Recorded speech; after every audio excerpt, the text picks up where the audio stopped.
The next mobilization we're going to do is an AP glide here at the hip joint. According to the study, some of the clinical predictor rules of why you would want to do this is ipsilateral knee flexion is less than 120, like that. Ipsilateral hip internal rotation is less than 17, and they have pain within the hip or they have pain within the anterior capsule. Also, this is indicated if the patient has any signs of impingement or lack of range of motion or pain within the hip.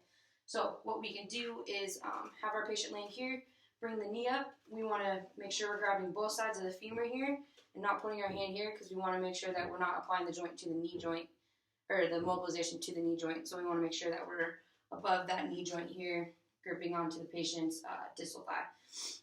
And then from here, we're going to apply that glide, make sure the patient's going to be okay. Does that feel great? Good. So now what we can do is move the hip over, or move the leg across the other here, and then we can go ahead and begin our treatment again. Pushing in there, making sure our patient's okay, asking where they're feeling that mold. Perfect.